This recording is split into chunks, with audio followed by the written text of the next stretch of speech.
Pode parecer papo de ficção científica, onde máquinas do futuro irão dominar o mundo e subjugar os humanos, mas não é bem por aí. A inteligência artificial e aprendizado de máquina já fazem parte do nosso dia a dia e são objetos de estudos desde os anos 60. E por mais estranho que pareça, já houve até um apocalipse das máquinas no passado. Ele durou quase uma década e foi chamado o Inferno da Inteligência Artificial. Ficou curioso? No episódio de hoje do Tots Geeks, vamos te contar o que é Machine Learning e como estamos já há muitos anos ensinando os computadores a aprender e criando inteligências artificiais. Vem com a gente!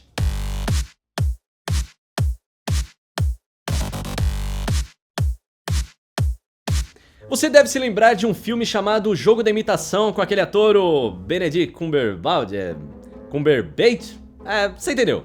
Baseado em fatos reais, o filme conta a história de Alan Turing, um matemático e cientista da computação que foi encarregado de criar um computador para que os aliados conseguissem desvendar a criptografia das mensagens nazistas durante a Segunda Guerra Mundial. Turing não só conseguiu desvendar as mensagens da máquina de criptografia nazista Enigma, como seu trabalho desde então o tornou um dos pais da computação moderna e da inteligência artificial. Em 1936, ele já havia introduzido a ideia de uma máquina capaz de computar qualquer problema matemático, enquanto o modelo de rede neural, que a princípio imitava o cérebro humano, foi apresentado pelo matemático Walter Pitts e o neuropsicólogo Warren McLush apenas 7 anos depois. Já com o fim da Segunda Guerra Mundial, em 1958, surge o primeiro algoritmo de rede neural, o Perceptron, de Frank Rosenblatt, utilizado para reconhecimento de padrões. Um dos principais marcos que tem na história do Machine Learning foi a publicação do Frank Rosenblatt, chamada The Perceptron, que ele descreveu um perceptron que aí é muito similar, é praticamente igual ao que a gente tem hoje nas redes neurais. O que a gente usa muito hoje, na realidade, foi descrito por Rosenblatt em 57, ou seja, a Machine Learning é longe de ser algo novo. É justamente o oposto, né? São evoluções e variações de modelos que são muito antigos, né? De técnicas de computação que são bem antigas. Mas, o que é Machine Learning? O termo significa aprendizado de máquina e é um ramo da inteligência artificial. Se baseia na ideia de que os computadores podem analisar e aprender com os dados que recebem e assim identificar padrões, fazer previsões e até tomar decisões com a mínima ou nenhuma intervenção humana. Para isso é criado um algoritmo, um conjunto de regras e procedimentos lógicos que levam à solução de um problema em um número finito de etapas. Esse algoritmo então é alimentado com dados. Quanto mais dados, mais o algoritmo tem informações para comparar e analisar, e melhores são seus resultados. Há ainda algoritmos criados para ações complexas que não dependem necessariamente de um conjunto de dados. Eles são capazes de aprender com o próprio erro. São os modelos de aprendizado por reforço. Imagine que você está ensinando seu cão a andar com a coleira. Você não quer que o seu cachorrinho te puxe ou fique parado para trás, mas o seu amado cachorrinho não entende as regras. Só que eventualmente ele faz o que deveria fazer e anda ao seu lado sem puxar ou sem ficar para trás. Nesse momento você dá uma recompensa pelo comportamento certo e continua andando. Caso ele volte a fazer algo errado, você para indicando que ele violou as regras. Dessa forma, o cão aprende as regras por tentativa e erro, e após muita repetição, ele aprende o que fazer. Dentro de Machine Learning, a gente tem 3 tipos de problemas. Tem o problema supervisionado, tem o problema não supervisionado, e o problema que hoje em dia é chamado de Reinforcement Learning, que é aprendizado por reforço. Então, qual que é a ideia do supervisionado? O supervisionado, eu tenho sempre um target, né? Eu tenho uma label final, por exemplo, é o problema do identificar em uma foto se é um gato ou um cachorro. Ou o caso de, por exemplo, o cara vai pagar ou não vai pagar o cartão de crédito. São todas as informações que eu já tenho na minha base histórica. Então isso é o que a gente chama de aprendizado supervisionado. O não supervisionado é quando eu não tenho essas labels, então eu não sei se o cara pagou ou não. Então eu quero fazer muito mais como se fosse uma clusterização para tentar encontrar algum tipo de padrão de um determinado grupo e então tentar inferir alguma coisa. E o por reforço é muito mais, por exemplo, eu tenho um robô, eu tenho que ensinar ele a caminhar. Então eu tenho que testar várias vezes, simular várias vezes como que se caminha para ele aprender. Então são esses 3 tipos de aprendizados que a gente tem quando a gente fala de Machine Learning. Então, quanto mais dados, melhor, certo? Sim, mas não são só os dados que importam. Para ensinar a máquina, enfrentamos 2 grandes desafios. Primeiro, ter um número suficiente de dados e, por último, ter capacidade de processamento suficiente para o tamanho do seu dataset.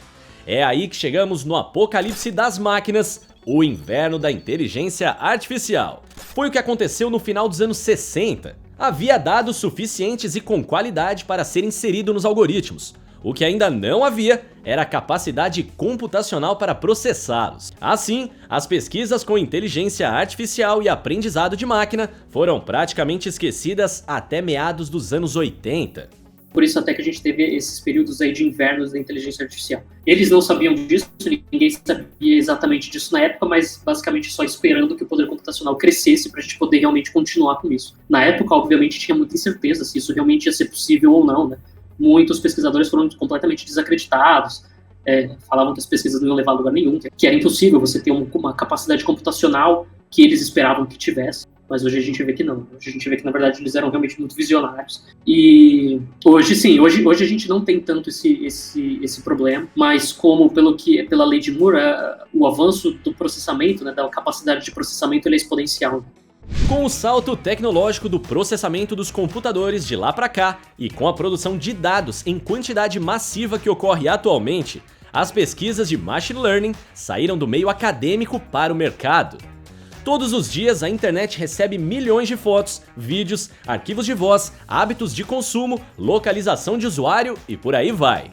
Dados que nunca existiram antes estão à disposição e os supercomputadores de hoje são capazes de processar bancos de dados gigantescos e treinar modelos complexos. As redes neurais são o método mais popular atualmente, pois são capazes de fazer reconhecimento de imagens e fala, de processamentos de linguagem natural e previsão de valores. Há países que estão conectando suas cidades em redes inteligentes que capturam todo tipo de dado 24 horas por dia, utilizando câmeras inteligentes, sensores climáticos e outros dispositivos. São as chamadas Smart Cities, que fazem uso estratégico de infraestrutura, comunicação, planejamento e gestão urbana para acelerar o desenvolvimento e melhorar o bem-estar nas cidades. Quando a gente fala de inteligência artificial, machine learning, é se a gente vai conseguir gerar uma inteligência que consiga ser superior ao ser humano. Na minha opinião, eu acho que talvez daqui 100, 200 anos, eu não acho que no curto prazo seja possível fazer qualquer coisa desse tipo. Tem muita gente que fala que sim, que vai existir uma inteligência, que a gente tem que cuidar com os modelos que a gente cria, porque se a inteligência sair do controle, ela pode ou exterminar toda a humanidade, ou fazer alguma coisa contra a própria humanidade, porque a ideia é assim, eu vou criar uma inteligência que vai ser capaz de criar outras inteligências mais inteligentes que a inicial. Então isso vai crescer ao infinito. Quando vemos os casos do Deep Blue vencendo o campeão mundial de xadrez Garry Kasparov, o Watson vencendo o jogo de Jeopardy, ou mesmo o algoritmo AlphaGo, que venceu 4 das 5 partidas o campeão de Go Lee Sedol, podemos pensar no potencial risco do surgimento de uma superinteligência. Mas por enquanto podemos ficar bem tranquilos. Hoje ainda não há dados suficientes e algoritmos capazes de processar informações tão amplas e distintas, ao ponto de superar a mente humana, que é capaz de criar correlações de assuntos completamente diferentes. As inteligências artificiais de hoje são treinadas para situações específicas. Ela pode até saber como ganhar uma partida no xadrez ou conversar com você sobre produtos em uma loja virtual. Foram até criados algoritmos para debate e discussões filosóficas.